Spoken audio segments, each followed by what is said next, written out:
Welcome, everyone. I'm going to begin by saying something that Nation editors don't get to say very often, which is, but first, a word from our sponsor. This conversation today is brought to you by Domini Impact Investments. Domini believes the investments we make today will shape the world we live in tomorrow. Domini and the Nation have been on similar paths, both instilling strong values and creating communities that care about each other, helping their neighbors and protecting our planet. By investing in the Domini funds, you can help build a better future for the planet and its people, and be part of a movement working to address a wide range of social and environmental issues, including human rights, climate change mitigation, and forest stewardship. To learn more, go to www.domini.com. And today I'm thrilled. I am thrilled both to meet Bill McKibben virtually and to introduce this award-winning author and activist. Bill is the Schumann Distinguished Scholar in Environmental Studies at Middlebury College, and he's been eloquently and intelligently sounding the alarm on climate change for a long time. How long? Well, his classic work, The End of Nature, was published in 1989, and that was the first book for a general audience ever written about what was then called global warming, and it has since appeared in 24 languages. I'm going to tell you a little personal story about why I am so thrilled to meet Bill McKibben, somebody I've been reading and hearing about for years. Because in the 1980s, I was a senior editor at the Village Voice in New York City. And the editor of that paper called me into his office one day and he said, you know, I think we ought to do something more about the environment. I think we ought to pay attention to more to environmental issues in the paper. Because at the time, the Voice was interested in urban politics and anti-imperialism and identity politics. And, you know, we weren't hostile to environmental politics, but it didn't really feel like it had anything to do with us. And in fact, what I answered then was, David, the Voice is a New York newspaper. By definition, the people who read it, who live in New York, are indifferent to their environment or they wouldn't live in a big city. And really, reading The End of Nature was what changed my mind. So I want to thank you, Bill, for opening my mind and the minds of millions of other people to the fact that the environment is something that concerns all of us, and that climate change, which was in the 1980s perhaps describable as a cloud no bigger than a man's hand, has now come to, you know, dominate our world and our environment and our long-term concerns, although, you know, we gather here in the shade of an immediate emergency, which is an emergency that some nation writers have called a dress rehearsal for climate change. So we'll get to that. McKibben, as you're about to find out, is a fantastic public speaker and the founder of 350.org, the first planet-wide grassroots climate change movement, which has organized more than 20,000 rallies around the world, spearheading resistance to the Keystone Pipeline and launching the fast-growing fossil fuel divestment movement, which has given hope to so many people concerned about the planet's future. I'm going to ask a climate and COVID question in a second, Bill, but first, I can't help noticing that your surroundings are different from everybody else's on, at least on the panel. So maybe you could tell us a little bit about where you're coming from and why. Absolutely. Well, first of all, very, very good to be with everybody and to get to see on the chat everybody sounding in from around the planet. And hello to everyone. And as the only people who told me in advance that they were going to be watching were my old friends Gloria Loomis and Walter Bernstein on Central Park West. So hello to y'all too. Look, I'm sitting in the front seat of my electric vehicle in a parking lot. One of the issues we might want to get to it someday in this country is the fact that rural America has terrible internet. And so if people who live in rural America want to do things like we're doing today, they often end up doing what I did, which was drive my electric vehicle a couple of miles to a parking lot where there's some broadband that leaks through thanks to Middlebury College. So for those of you who know Vermont, I'm in the parking lot at Breadloaf up on the spine of the greens. And in fact, let's see if this will work. I'll just turn it around and see if you can see the beautiful green mountains out the window at all. Spring is coming very slowly to Vermont this year. We're still have a little snow in the forecast for this week. That said, we just learned that April was the warmest April ever on planet Earth. And there's about a 75% chance that 2020 will be the warmest year we've ever measured on this planet. And that's especially notable because there's no El Nino going on, the thing that's always propelled our record years in the past. So it's a good reminder that just because one crisis starts doesn't mean that another one stops. We're in the middle of great dramas on our Earth. And I do think it's possible, Don, that there are some things we might be learning from this episode that'll give us some hints about what we might want to think about going forward. Well, that's exactly what I want to ask you about. I mean, as I said before, we've described the COVID-19 pandemic in our pages as a kind of a dress rehearsal for climate change, meaning that it shows us how much we're all connected to each other, and also it reveals the not holes in our safety net would be would be to pretend that we had a safety net. So I wonder what your thoughts are about that, whether, you know, dress rehearsal or whether this is in some ways even more serious than that.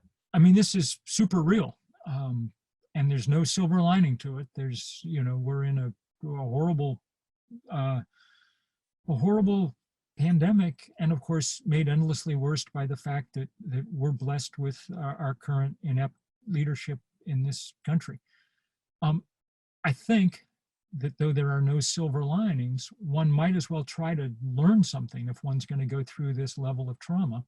So it seems to me that there's probably three things chief in my mind that we might want to take away. First is, well, look, physical reality is real. Now that sounds like a trite and obvious and cliched thing to say, but we live in a world of screens where we're used to kind of manipulating things. It's easy to forget that we don't set the rules. I've spent 30 years trying to explain to people that physics and chemistry don't negotiate, won't compromise. It doesn't matter what you want from them, they set the terms, that the carbon dioxide molecule is not like other political forces that we're used to dealing with.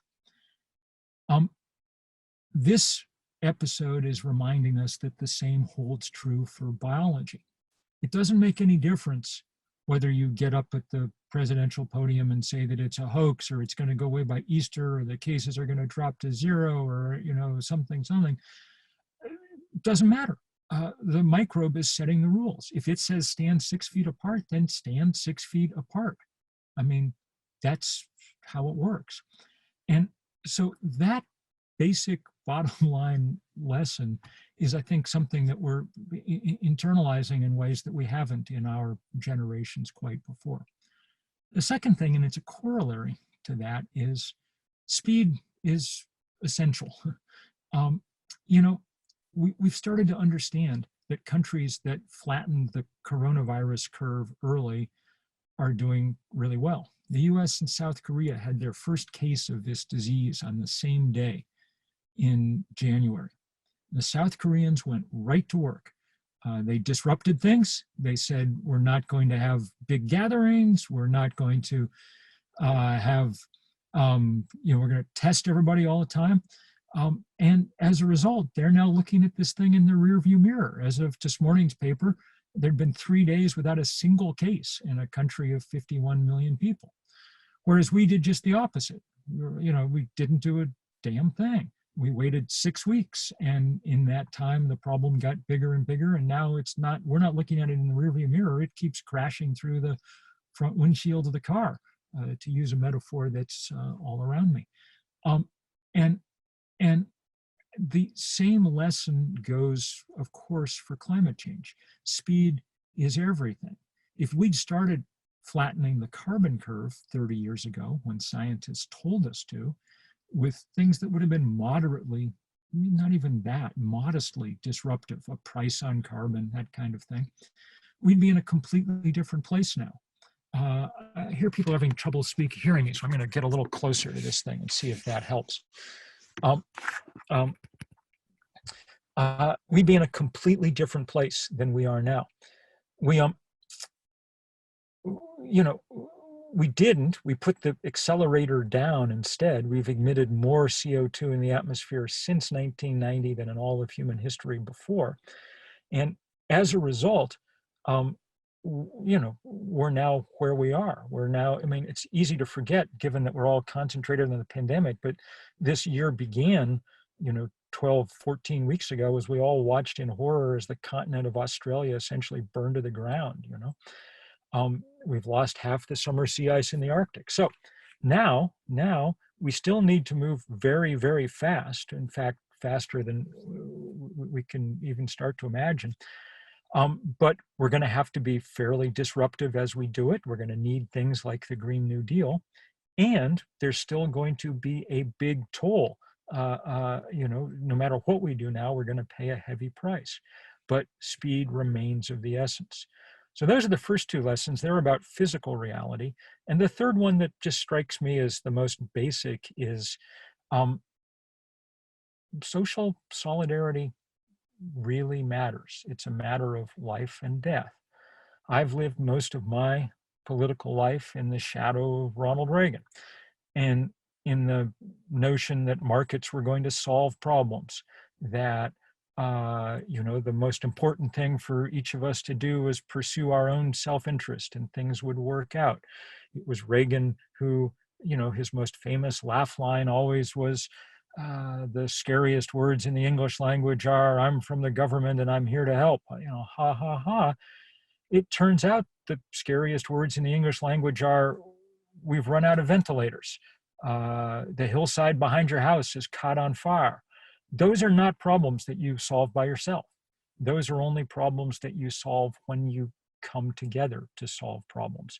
And that's what we're going to have to be doing now.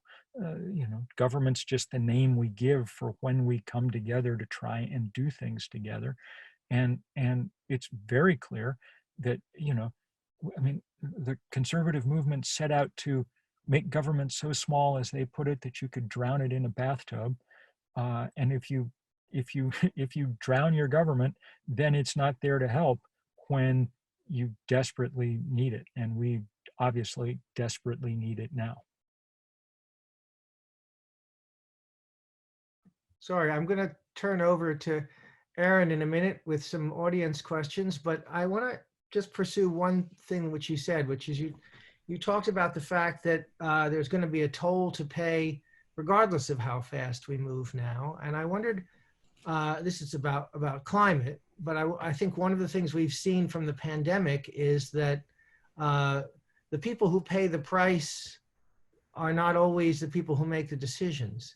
And so I wondered if you could talk a bit about climate and that toll and, who is going to have to pay it. Well, look, I mean, the iron law of climate change is the less you did to cause it, the sooner and the harder you get hit by it. That turns out to be, it appears, the same general truth about the pandemic. We're beginning to see what kind of communities get hit the hardest, and New York is a perfect example. People have done a good job of tracking which zip codes are most wrecked by coronavirus. And maps like that can be drawn around climate change too. Now, eventually, any of these problems get so large that they overwhelm, all our defenses. So people in rich parts of California get chased out of their homes by fires. People in Lower Manhattan watch Hurricane Sandy wash through. On and on and on.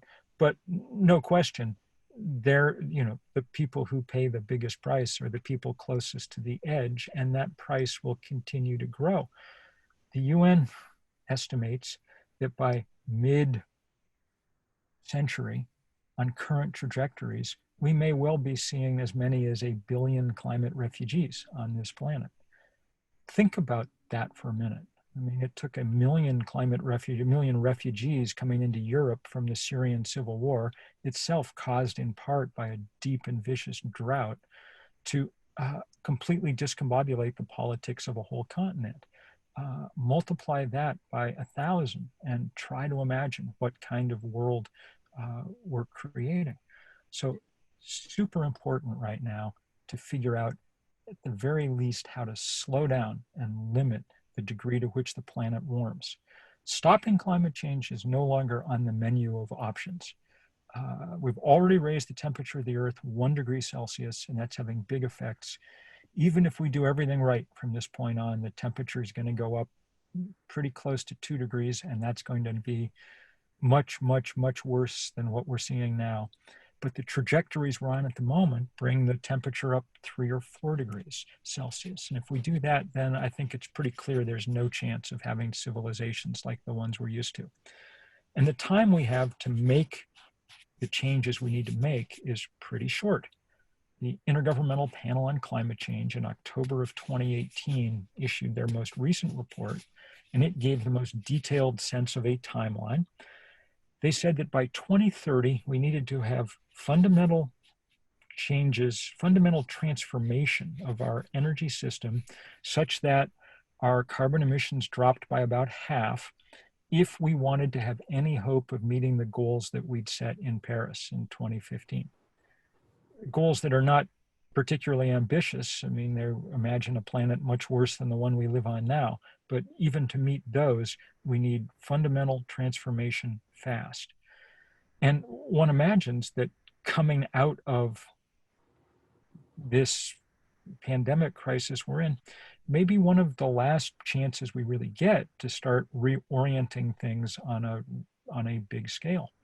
We can see some signs of that in some places around the planet. The Germans and the South Koreans seem to be taking a kind of Green New Deal as a template for how they're going to be managing their economic recovery.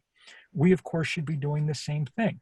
We're going to be in a world that needs a lot of jobs, and happily, we have work that requires a lot of hands that needs doing. Solar panels and wind turbines aren't going to erect themselves. Your house won't insulate itself by magic. That needs people doing that kind of work. And just as we came out of the last great economic crisis that our planet faced in the 1930s with a New Deal, it's pretty clear this is where we should be going now. Obviously, that's not going to happen in our country before November, which is one of the reasons that this November becomes more important all the time. Okay.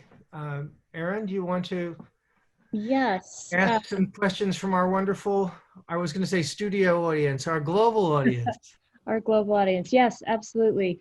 I wonder if maybe we could start with some basics. There are some questions about your organization, 350.org, and I wonder if you can explain a little bit about how it's working and strides you're taking.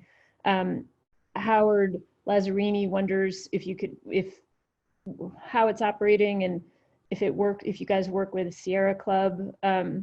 And there's also been some conversation about the name. Have we already missed the 350 mark? Oh, well, we'd missed the 350 mark when we started it. 350.org was the first iteration of a kind of global climate movement. It began in 2008, and it took its name. In fact, I asked Jim Hansen, our greatest climate scientist, NASA scientist who worked on the Upper West Side for decades, and from there helped the world to understand the peril it faced.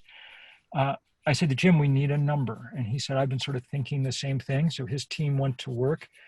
And in 2008 at the American Geophysical Union in San Francisco, they published a paper saying 350 parts per million CO2 is the most you could safely have in the atmosphere. It's a very sad number because we were already way past it.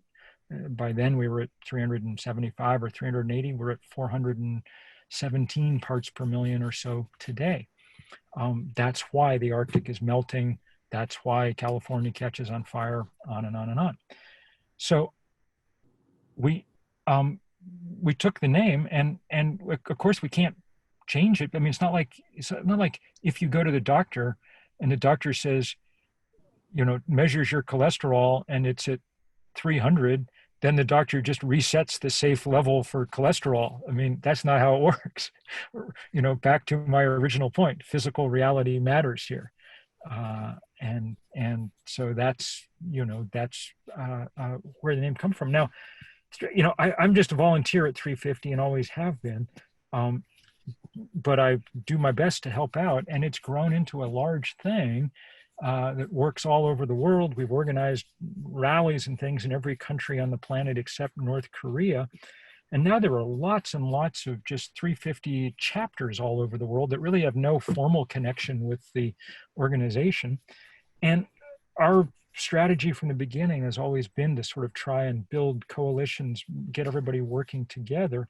So it's been enormous fun to watch over the last few years as this movement has just swelled and swelled. So we saw the Sunrise movement arise. It was mostly young people who'd worked on campus for fossil fuel divestment. And when they got out of school, they formed this Sunrise movement and started working on the Green New Deal and rounding up AOC and so on to support.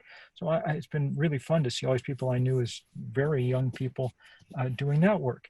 It's been great to watch Extinction Rebellion rise in the UK and elsewhere. And really, in some ways, most movingly of all, to watch young people, really young people, high school and junior high schoolers all over the world sort of taking the lead here. Greta Tunberg is the sort of face of this, and Greta's fantastic, and I really, really have come to like her. And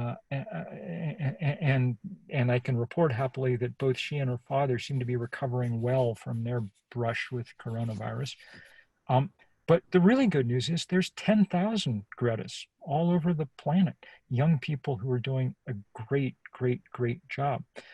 Frontline communities and indigenous communities are really at the center of this work, and many of the greatest young leaders in the world are coming straight out of those communities.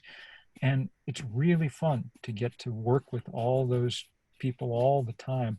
And really, in the last 5 or 6 years, my job has basically been to just kind of highlight the work that they're doing and try to get everybody working together. It seems to me that unity at this point is absolutely essential if we have a chance of accomplishing the single biggest task before us, which is basically to break the power of the fossil fuel industry and its ability to influence events going forward. That's the titanic battle that's underway.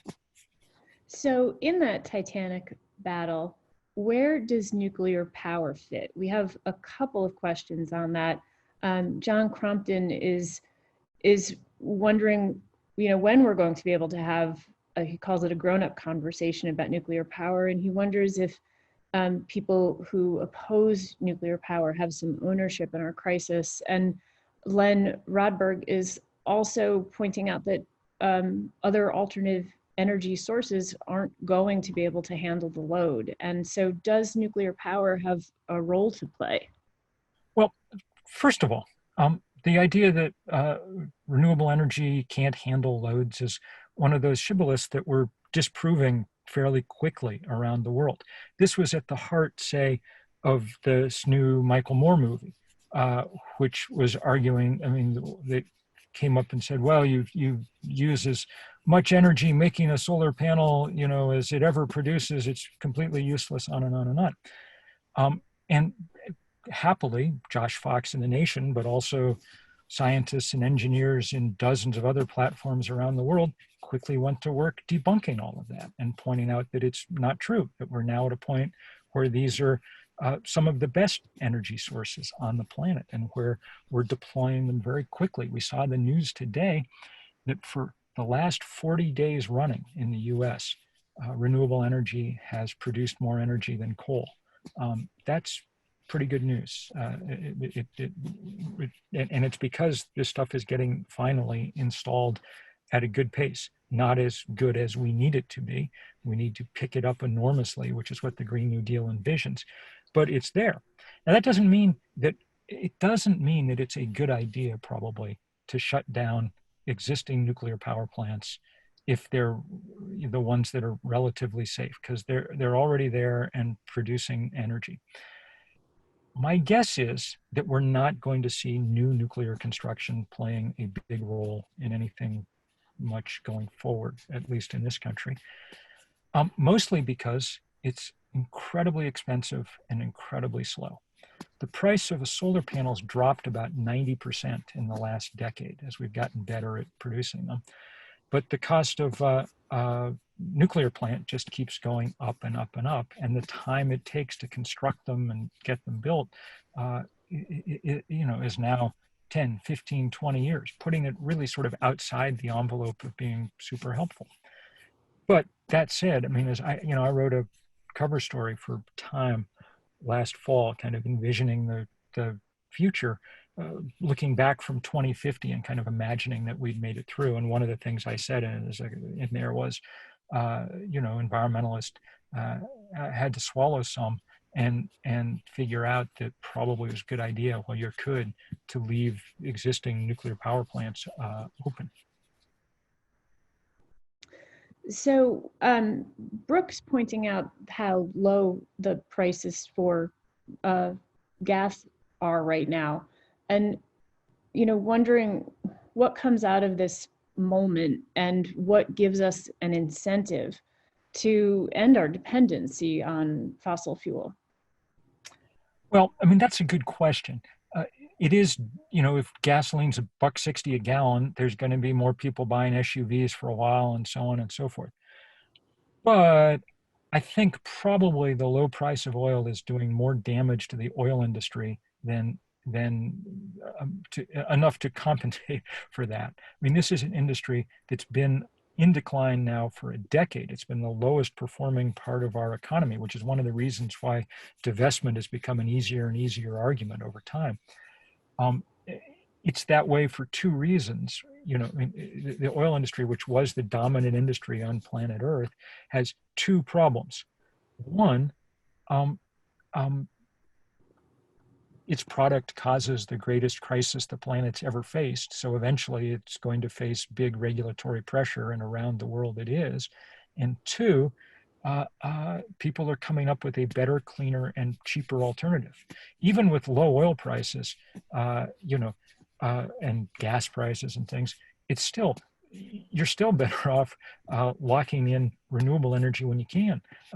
Yesterday in Abu Dhabi, they approved a new tender offer for the biggest solar array that will be built yet on planet Earth. Now, granted, Abu Dhabi is the single best place to build this, just constant sun in the desert, but they're going to be generating power for just over a penny a kilowatt hour, which is, so cheap it's almost beyond belief.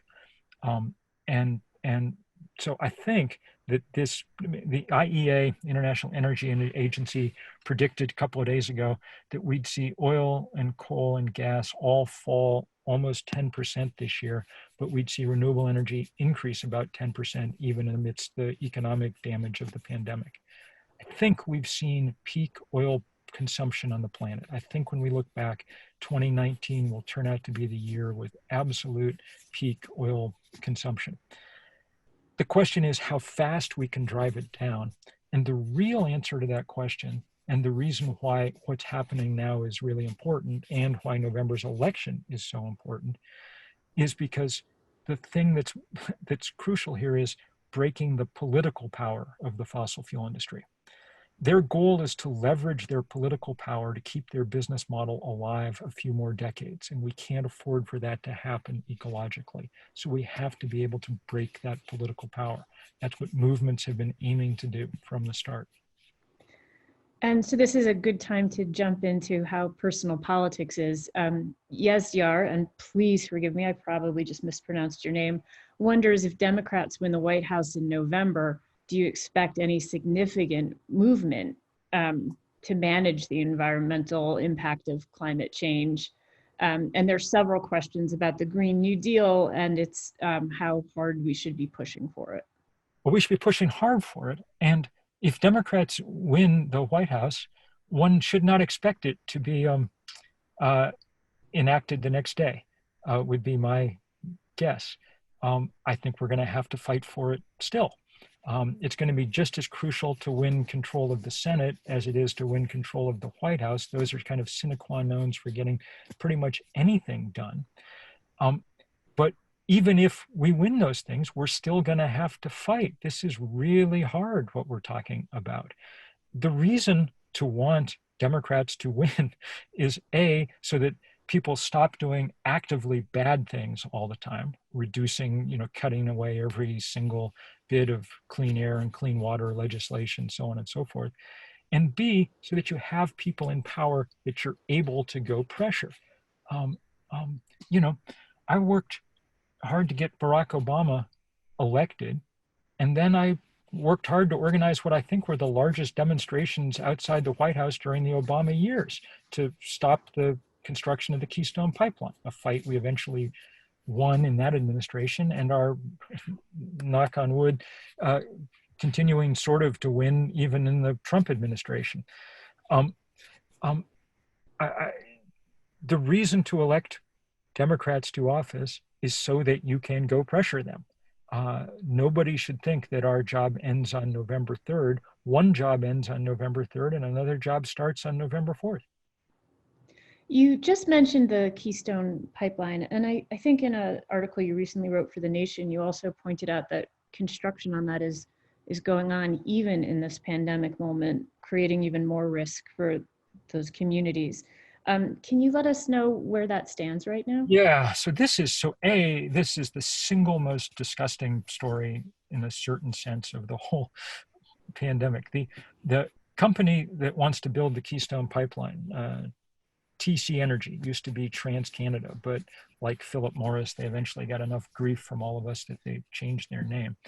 TC Energy seized the opportunity offered by the pandemic to decide, A, that they were going to get a large sum of money, several $1 billion from the government in Alberta, where the tar sands are, where this stuff comes from, to go build their pipeline because, rational banks and things are really not that keen on it anymore.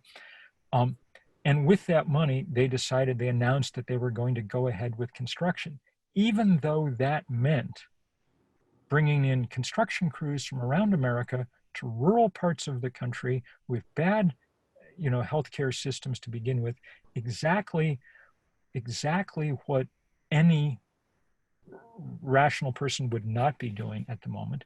And to add insult to injury, of course, much of the pipeline has to be built right around the edges of indigenous communities, reservations, where, historically 90% of the population's been wiped out by pandemic over the last 500 years.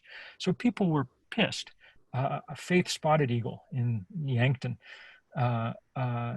Sue, said, this reminds us all too much of smallpox blankets, and it should have. The good news is that a few days later, a federal judge ruled that the permits, the kind of rushed permit process that the Trump administration had gone through in order to expedite this thing, was a complete fraud, which it clearly was. And so, at least for the moment, at least parts of it are, we hope, held up. There's an incredible confusion around all of this. And of course, one of the things it highlights is, please, not another 4 years of appointing federal judges by the Trump administration, because if we get that, then there'll never be a kind of rule of law like this again. We'll just, there won't be judges who will be able to uphold what needs upholding. So it's really, it reminds us of the stakes of our time again. You've pointed out before that one of the ways to create change is by targeting the pocketbook. And so protesting, an example, against Chase for having fossil fuel companies in their portfolio. And right now the Fed is helping fossil fuel companies. And I wonder if you have any thoughts about that. And question also from Barbara. Yeah, and first of all, I just noticed someone in the chat saying something really important, which is that, by the way, everybody should be well aware that Keystone's not the only thing going on like this. We got fights all over the place, and one of those saddest is the stuff going on in Massachusetts, where they keep building this pipeline, and the compressor station in Weymouth has become a huge battleground. In both cases, by the way, I mean, let's just be clear. I mean, the reason they can build these pipelines is because we've announced that these guys are critical workers, okay, whose work of building pipelines is essential in a time of pandemic. At the same time that we're announcing that we have way more oil than we possibly, and gas than we have any idea what to do with. We've run out of places to put it. There are oil tankers floating off Long Island and Los Angeles today, dozens and dozens of them, unable to offload, just kind of waiting for people to, maybe the price will go up someday, maybe, who knows. So it's completely illegitimate. And I got so worked up saying that I managed to forget what your question was, Erin. I'm sorry. No, that's okay. It was, if we're, a strategy is to target the pocketbook and the Fed now. So the big push over the last year, in many ways, for the climate movement has been to take the momentum that's come out of fossil fuel divestment, which has become the biggest anti-corporate campaign in history. I think we're at $14 trillion worth of endowments and portfolios that have divested in the last few weeks. Oxford University became maybe the most prestigious university on the planet, became the latest to do so. Take that and move one ring further out, not just thinking about the oil companies, but thinking about the big financial institutions that are their lifeline. And so we formed this thing with tons of different groups called StopTheMoneyPipeline.com, and took as our first three targets the big insurer, Liberty Mutual, the giant asset manager, BlackRock, and Chase, the biggest bank on the planet and the biggest fossil fuel lender. Liberty Mutual caved in one degree or another pretty quickly and came up with what's not a great policy, but certainly the most progressive so far in the US around things like coal. BlackRock, under intense pressure, was a huge, huge moment. In January, Larry Fink, the CEO of BlackRock, which is by far the biggest box of money on planet Earth, okay? By some calculations, $1 in 8 on our planet rests in their digital vaults someplace, okay? They said that this, climate change had become the defining economic issue for the planet, and that they were going to be, this was going to be guiding their decision-making going forward. It's a very strong set of announcements, and we're still sort of seeing whether or not they quite meant it or not. We'll have a better sense as shareholder season rolls along now, because BlackRock owns 10 or 15% of almost everything. And so how they vote their shares will be really important. We got a first early good glimpse, I think, of this kind of pressure last week when something really important happened. One of the places we've been pushing Chase Bank was around the fact that their lead independent director was a man named Lee Raymond. And Lee Raymond had been CEO of Exxon in precisely the years when we now know they found out everything there was to know about climate change, and then built this architecture of climate denial to try and keep the rest of us from finding out. They were key players, Exxon, in this. And when he retired from Exxon with $686 million, his hobby job in retirement was lead independent director of Chase Bank, the biggest lender to the fossil fuel industry, about $250 billion just in the years since the Paris Climate Accords. So one of the things we were asking was for them to have him not renominated to that role. Earlier this year, they said they were going to, but then thanks to all this activism, Scott Stringer, the comptroller of the city of New York, announced that the city pension funds would be voting those shares against Lee Raymond. And he enlisted Tom DiNapoli, the treasurer for New York, and a guy named Torcella, who's the treasurer for Pennsylvania, to join him in this public announcement. We don't know quite what went on behind the scenes, but within a week, Chase had caved and said that they were starting the process of finding a new lead independent director, not Mr. Raymond. My guess is that having, that opening, my guess is they started to hear from people like BlackRock who said, we're not comfortable voting for this either. You might want to try and save some face here. That was a big moment in the kind of history of climate change. It's hard to imagine a single individual more at the heart of getting us in the fix we're now in. And so in kind of historical terms, it, I think, really mattered. And we'll see what its effect in practical terms will be.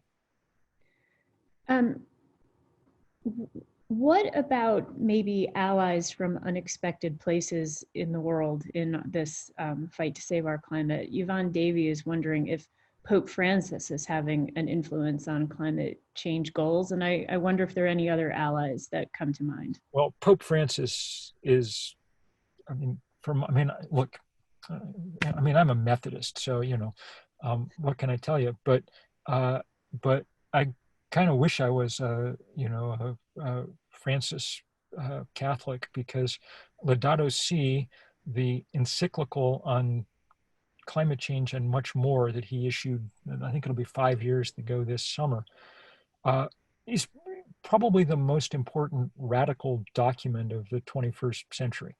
At least as important as the work of Thomas Piketty, or Naomi Klein, or and by the way, very much in conversation with works like that.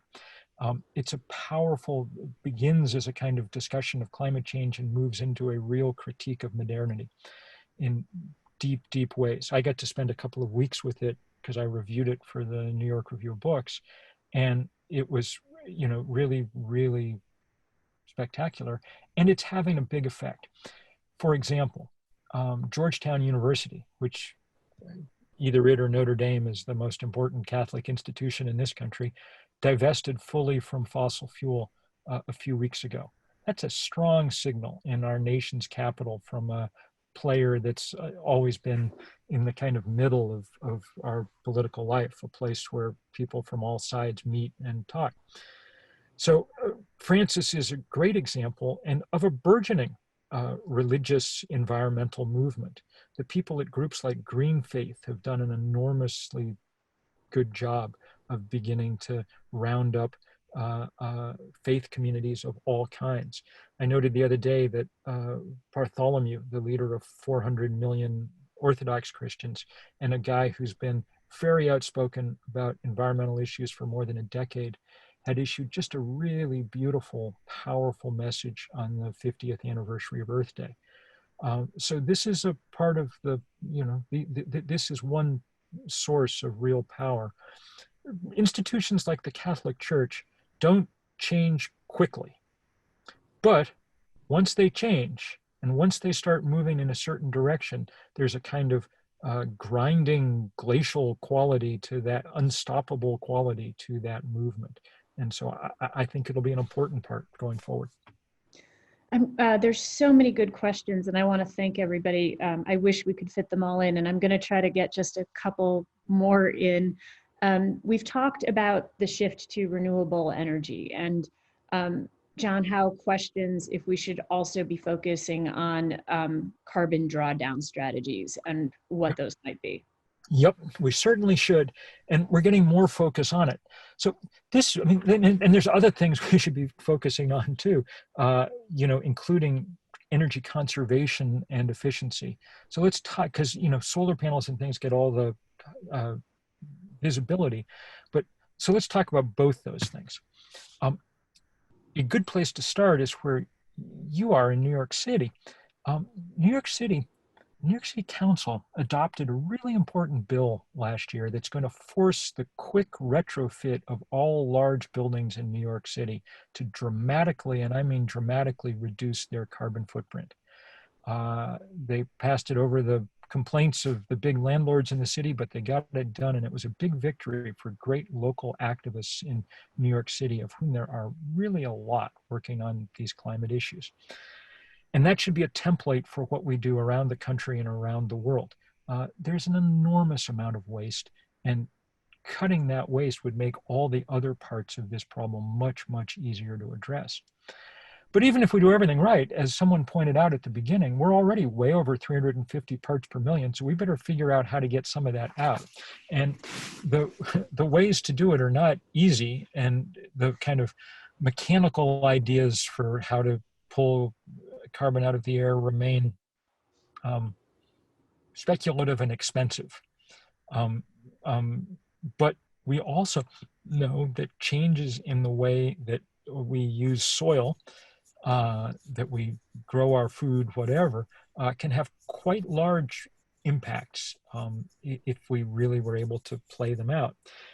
One of the reasons that's hard is because you're dealing with such a huge target set. Like, it's hard taking on fossil fuel companies because they're big and powerful, but there's only 20 of them that matter, you know? There's a billion or more farmers on the planet, so getting them to change old practices and things is difficult. On the other hand, this is one of these places where COVID-19 may offer us some real ways in, you know? It's pretty clear that our centralized food system is a bad idea in all kinds of ways. And one of them is that it starts to shut down the minute people begin to get sick, you know? So maybe we'll seize some of that opportunity. You wrote, you mentioned that it was just the anniversary of Earth Day, and in an article you wrote for The Nation, you recalled that that first Earth Day in 1970 brought 20 million protesters out, which was about 10% of America's population, which is extraordinary. And I wonder if you can talk about the future of the climate action movement. And a lot of people, and this is to sort of sum up quite a few questions, you know, are wondering what, you know, we know what the problems are. What do we do? What do we do now? We keep building movements bigger and bigger and bigger and bigger. That's why, you know, frankly, that's why things like that Michael Moore movie were so sad. They're an attempt, you know, kind of cynical and kind of nihilist attempt to divide the unity that's been growing for years. And I'm glad that people have debunked them in as many places as they can, because there's no way that we will win this fight without millions upon millions of people. And those people are starting to show up. We had 7 million people in the street last September for these big climate strikes. It's kind of tragic. I mean, of the many, many tragic things around the pandemic, one of the smaller but real ones is that it interrupted what would have been the massive civil disobedience that we would have seen on Earth Day plus 50. That was a big symbolic moment, and it's gone by the boards. But we keep fighting and we keep organizing in lots of ways, and we're going to need that now more than ever. And I mean, it's not that there's a mystery about what needs to be done. You know, we've known for a long time the basic outlines of what has to happen. There has to be massive support for government build out of renewable power fast, because it's gotten so much cheaper over the last decade. That's no longer technologically or economically quixotic to say. There has to be government support for power, for keeping fossil fuel in the ground. Happily, that's something, I mean, that because of people like Bernie Sanders pushing over and over and over again, now seems to be kind of mainstream doctrine of the Democratic Party. Joe Biden has said that on day one, he would stop all new mining and drilling and things on federal land in the US, which is a big deal because that's federal land in the US is the, after the US as a whole, Russia and Saudi Arabia is the single biggest source of carbon in the planet. So, I mean, these are the kind of things that we need to be doing, and the conservation work, and we best get to them. That's, you know, and the thing that stands in the way of doing them is the enormous power of the fossil fuel industry and of the kind of people aligned with it. Remember that, say, the Koch brothers are our biggest oil and gas barons, along with being the main majority owner of the Republican Party. Uh, uh, that's why they fight so hard against things like renewable energy. When it takes market share away from them, their grip on power begins to loosen. That's good. We have to speed it up. This is a fight, like all fights, that's about money and power ultimately. And so we have to assemble as much power as we can, because we're never going to have as much money.